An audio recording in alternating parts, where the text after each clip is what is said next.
everyone, I'm Trish Moratto, Senior Communications Manager with SMA America, and today I'm sitting down with the one and only James Fox, our Senior Director of Customer Service and Key Account Management here at SMA. He works on our large-scale team, and James is pretty new to the organization, and since he started, I was really eager to sit down and chat with him.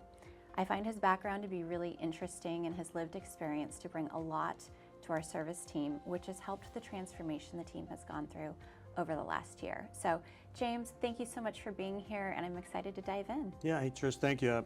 I'm happy to be here. I'm very excited to connect about service and the changes over the years and our adaptations through those changes.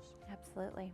So, James, we're living through a genuinely exciting moment in technology, right? We know AI is reshaping how customers have expectations, how companies deliver, how customer needs are predicted, data is managed, all of it. And yet, I wanted to have this conversation with you today because there's something about what you do every day that no software can replicate. What comes to your mind when you think about that? Yeah, thanks again. And you're exactly right. The technology that we have today is a tremendous asset. The speed that it gives us in gaining information, the value it provides us is awesome. But the thing is the core behind any type of customer service is a customer relationship. You can't beat that. So when you think about that, the customer putting their trust into you, you being their point of contact, how does that look in a day-to-day practice? So yeah, when you get the customer's respect and it means they've extended their trust into me, right? If they come to me, they're going to be taken seriously every time. They know that if they reach out to me, I'm going to respond, right? A practice that I have is if you send me a message, I try my very best to respond to you in the same day. If I become silent, if they start wondering if I've ever received a message or am I ever going to respond, the silence in itself sends a message, and that's very hard to recover from. That's a great point, and it feels almost counterintuitive in this moment when we are so heavy into AI and automation. So how do you balance those two? So listen, I use the tools as well, right?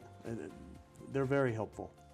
If they're going to help me triage my inbox or help me provide or get data, faster, more accurate, to where it sets me up to have this person-to-person conversation.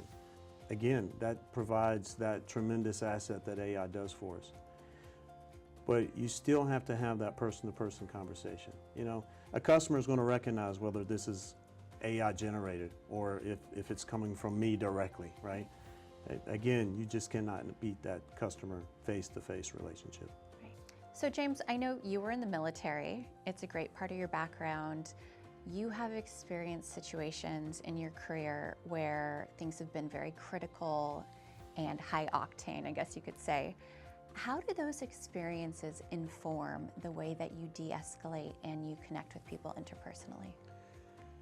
Yeah, I think the way I approach any situation is I remind myself that we're still just people, one-on-one. Yeah. And so I try to find something that connects us, something personal, to where we can talk about something that is going to help de-escalate, right? Just cool the temperature of the whole conversation. Yeah.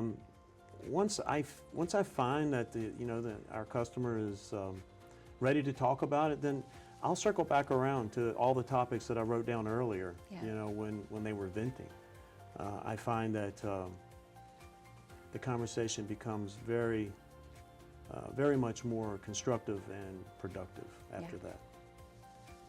So through that process, you end up leaving customers in a good place, they're de-escalated.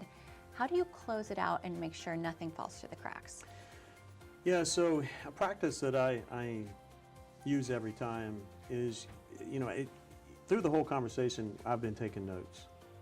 Through the conversation, we've also identified the topics that are the most concerning, for the customer. So the way I end our conversation is I summarize, right? We identify actions, the customer's actions, what timing around those actions, my actions, what timing around those actions, we're definitively laying out a plan. And if we feel like we need to follow back up, then we make sure we look at our calendars and say, all right, let's put on our calendars now so we have a follow-up to these actions that we have.